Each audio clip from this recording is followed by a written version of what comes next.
All right, buckle up, everybody, because today we are diving headfirst into a world where history gets a serious makeover. Oh yeah, this one's a wild ride. We're talking The Lost Bible by Igor Bergler, and let me tell you, it's not your grandma's Sunday school lesson. Definitely not. So, we've got this American professor, Charles Baker, who stumbles upon a lost manuscript in Transylvania. Transylvania, huh? Sounds spooky already. Spooky and full of secrets.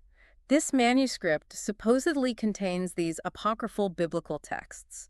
You know those writings that didn't quite make the cut for the official Bible? Right, those controversial ones. Exactly. And let's just say they paint a very different picture of early Christianity, one that might raise a few eyebrows in the Vatican. Oh, I bet. So what kind of alternative perspectives are we talking about here? Well, the novel suggests that the Bible we know today might have been, shall we say, carefully edited. Edited. You mean like a director's cut with some key scenes left on the cutting room floor? You got it. And those missing scenes, well, they hint at a whole lot of power struggles and manipulation going on behind the scenes. Makes you wonder who was calling the shots back then and what they were trying to hide. That's exactly the point. And it's not just about religious control. Bergler throws a secret society into the mix, a group that's been pulling strings for centuries, all to protect this forbidden knowledge. Secret societies. Okay, now it's getting really interesting. Right. It makes you look at history with a whole new lens. What if some of those major events we learned about in school were orchestrated by these shadowy figures? Like a giant conspiracy theory playing out across the centuries. Exactly. But here's where things get even crazier. The novel suggests that famous authors like Shakespeare, Dante, even Cervantes hid secret messages and codes in their works. Wait, hold on. Are you saying Hamlet is basically a coded message from a secret society? Well, not quite. But the novel suggests these authors were part of this ancient network, using their writing to pass along hidden knowledge. Wow, that's next level stuff. Talk about a literary treasure hunt. And speaking of codes and secrets, the novel drops another bombshell.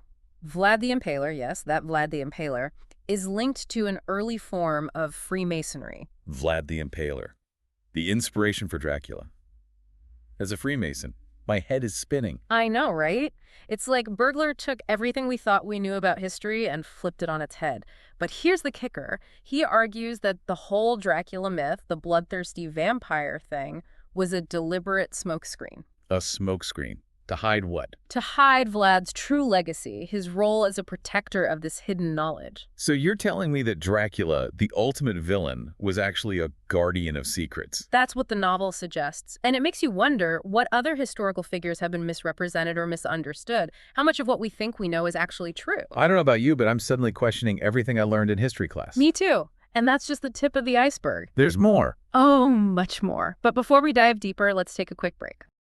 I need a minute to process all of this. All right, so where were we? Oh yeah, secret societies, hidden knowledge, and Vlad the Impaler, the unexpected scholar. It really gets me thinking about the power these secret societies supposedly had. Like, if they could manipulate history to make Vlad the Impaler into Dracula, imagine what else they could do. It's a chilling thought, right? And the novel really dives into that, the whole idea that they've been influencing things from the shadows to protect their secrets. It's like something straight out of, like, a Dan Brown novel, but Bergler makes it feel, I don't know, believable, that it could actually be true. Yeah, he blends those real historical details with the fictional elements so seamlessly, it's hard to tell where one ends and the other begins. It makes you wonder, what if some of those crazy conspiracy theories we laugh off have a little bit of truth to them? It's kind of a scary thought. Like, what if these groups really are out there, manipulating everything? It challenges how we think the world works, that's for sure. But it also reminds us that power isn't always about armies and elections. Sometimes it's about controlling the story, controlling how people see the world. And that brings us back to this idea of religion being used as a tool for control. Like, the novel even suggests the Bible itself was maybe manipulated.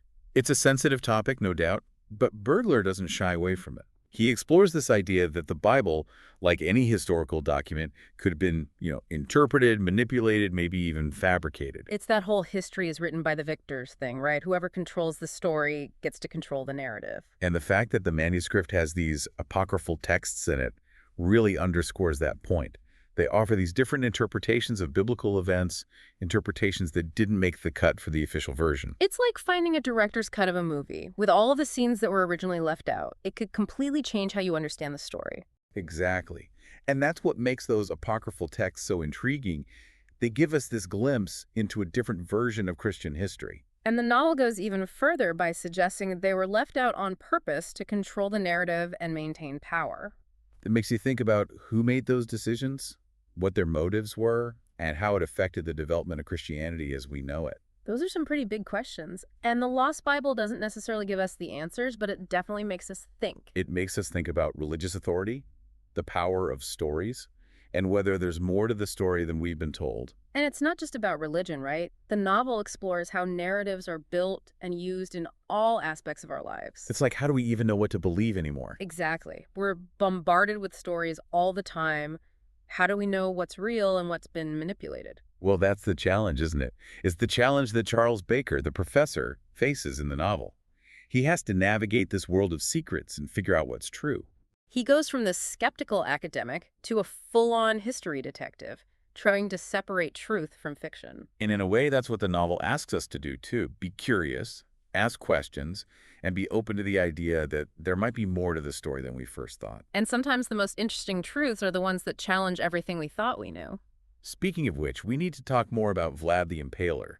The book paints a very different picture of him than, well, the whole impaling people thing. Yeah, the Dracula thing. It's like Bergler is saying that the whole bloodthirsty monster thing was made up to hide his real legacy as this protector of knowledge. It's a really interesting take, right? Instead of being this evil tyrant, Vlad becomes, well, maybe not a hero, but a much more complex figure. So are we supposed to completely forget about the impaling thing? Was he actually a good guy? I don't think it's about labeling him as good or bad. It's about understanding that people, especially historical figures, are complicated. They're not just characters in a history book. They had real lives, motivations, beliefs, and experiences that led them to do what they did. And those are the things that get lost over time, especially when someone becomes a legend like Dracula. The Dracula myth is a great example of how we can take a historical figure and turn them into a cartoon, stripping away their humanity and making them a symbol of something. And when we do that, we miss out on understanding the complexities of history. The Lost Bible wants us to look past those myths and legends, to dig deeper and be open to the possibility that what we think we know might not be the whole story. And the whole truth might not be pretty, but there's a lot to learn from it. Okay, so we've talked about questioning the stories we're told, but the novel also introduces this idea of unsung heroes, the people who are fighting to protect the truth, even if no one knows who they are. These are the people who are like willing to risk everything to do what they believe is right, even if it's dangerous. And in the Lost Bible, they're often connected to this secret society working to keep this knowledge safe. It makes you wonder, are there people like that in real life? People who are fighting corruption, fighting to protect knowledge that powerful people don't want us to know. It's a nice thought, right? That even when things seem hopeless, there are still people trying to make a difference. It reminds us that we all have the potential to be those heroes, to stand up for what's right, even in small ways. The Lost Bible is almost like a call to action. It's telling us to be those heroes, to fight for truth and justice. Absolutely. We've covered a lot of ground here. Secret societies, hidden knowledge, truth, and even the power of stories. But there's one more piece of the puzzle we need to talk about before we wrap things up. Vlad the Impaler. Bergler draws these really interesting parallels between him and biblical figures like David and Solomon. Wait, seriously, Vlad the Impaler, as in Dracula, is being compared to David and Solomon. That doesn't sound right. It seems odd at first, but think about it. Vlad was a warrior king who battled powerful enemies, just like David. And he was known for his wisdom and his thirst for knowledge, just like Solomon. So you're saying Vlad the Impaler might have actually seen himself as following in the footsteps of these biblical heroes. It's a fascinating idea, right? It challenges our understanding of him and reminds us that historical figures are often influenced by the stories they know. And that history itself isn't just a bunch of random events. Everything is connected, influenced by the past, and influencing the future. We are all products of our time and the stories we tell ourselves. Wow, this deep dive has been incredible, but there's still more to explore in the Lost Bible.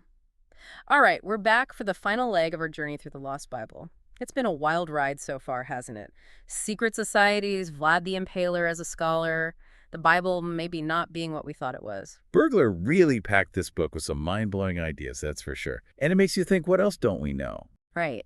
Like, one of the things that really got me was how the book contrasts Charles Baker's The Professor use of all this modern technology to analyze the manuscript with like the traditional ways of doing research. It's like this clash between the digital age and these ancient mysteries. It's like he's showing us how our understanding of history is always changing, always evolving as we get new tools and technologies. I mean, imagine what secrets we might uncover in the future as technology gets even more advanced. Yeah, like what if we're only seeing the tip of the iceberg when it comes to what really happened in the past? The novel definitely makes you think that's a real possibility, right? Right. Like there's this whole hidden history out there just waiting to be discovered. In all those apocryphal texts, those writings that were left out of the Bible, they really make you think about how much we might be missing. Right, like what if those texts had been included? Would Christianity be different today? What other beliefs might have developed? It's like we only got one version of the story, and who knows what other versions are out there, maybe hidden away somewhere, waiting for someone to find them. The Lost Bible is like a wake-up call telling us to not just take things at face value, whether it's about religion or history or anything, really. We have to think for ourselves, question what we're told, and be open to different perspectives. It's about being skeptical, being curious, and always searching for the truth, even if it makes us uncomfortable. Because sometimes the truth can be pretty unsettling, right? Like, what if the things we've always believed turn out to be based on lies or distortions? It can be scary to think about, but the novel suggests that facing those uncomfortable truths is important. It's how we grow, how we learn, and how we become better people. It's like we have to have the courage to question everything, even the things we hold most dear. And maybe, just maybe, by doing that, we can create a better, more honest world. That's a powerful message.